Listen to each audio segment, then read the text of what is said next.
Saudara-saudara, dimanapun kita berada pada saat ini, salam sejahtera bagi kita sekalian. Kita berjumpa lagi lewat Renungan Harian Toraya, edisi Minggu 10 September 2023.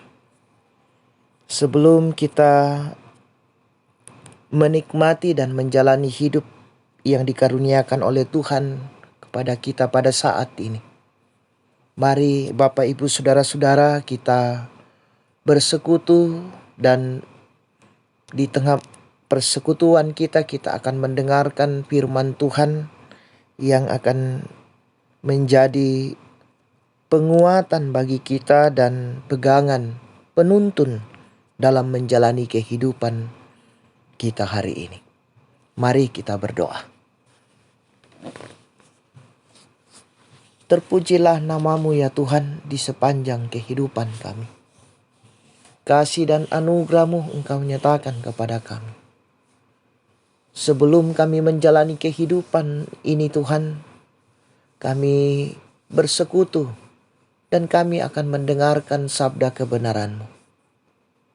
Ya Tuhan, kami berseru kepadamu, biarlah kuasa Roh Kudus memampukan kami untuk memahami firman-Mu ini dengan baik dan menyatakannya di dalam sepanjang perjalanan kehidupan kami. Allah Bapa dalam sorga, bersabdalah ya Tuhan. Kami siap mendengarkan firman-Mu di dalam nama Yesus Kristus. Itulah Tuhan dan Juru Selamat kami yang hidup. Amin.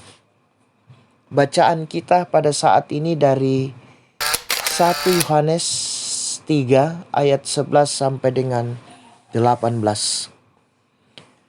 Ayat 17 dan 18 saya akan bacakan. Firman Tuhan berbunyi, barang siapa mempunyai harta duniawi dan melihat saudaranya menderita kekurangan, tetapi menutup pintu hatinya terhadap saudaranya itu, bagaimanakah kasih Allah dapat tetap di dalam dirinya? Anak-anakku, marilah kita mengasihi bukan dengan perkataan atau dengan lidah, tetapi dengan perbuatan dan dalam kebenaran. Amin firman Tuhan. Judul renungan kita, kasih adalah tanda kehidupan. Tidak ada kata yang lebih populer dan menjadi penanda paling dikenal bagi orang Kristen daripada kata kasih. Bukan hanya karena kata ini teramat sering dikatakan, tetapi terutama karena Allah sendiri menghendaki dan menetapkannya sebagai hukum yang pertama dan yang terutama. Tidak ada yang protes atau keberatan terhadap kata itu.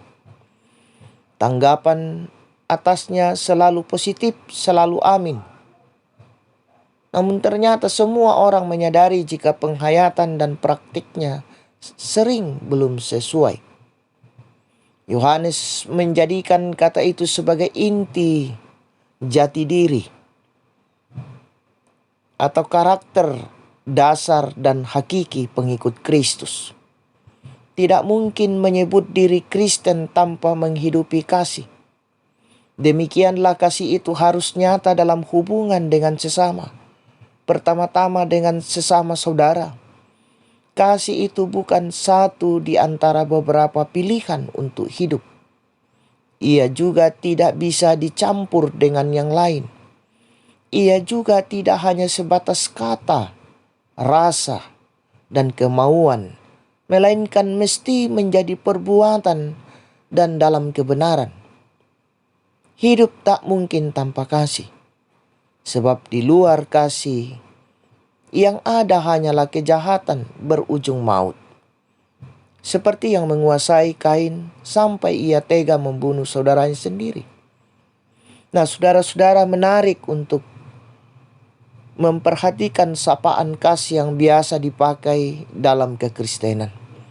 Saudara-saudara yang kekasih, saya kasihi di dalam Kristus.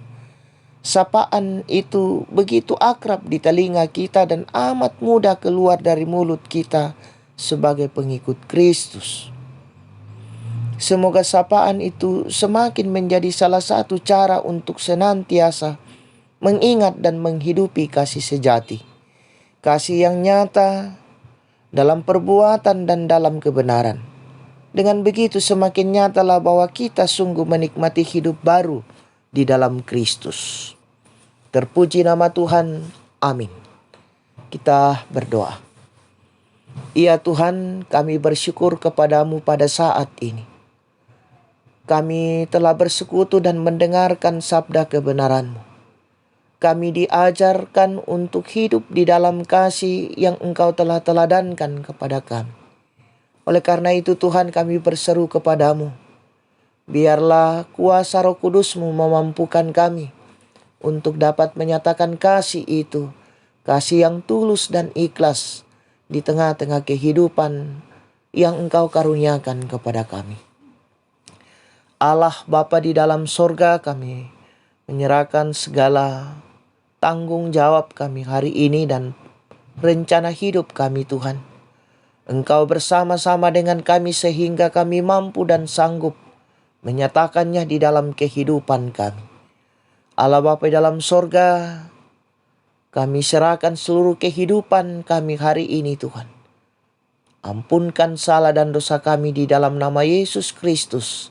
Itulah Tuhan dan Juru Selamat kami yang hidup. Amin. Selamat hari Minggu, selamat beraktivitas, Tuhan Yesus memberkati.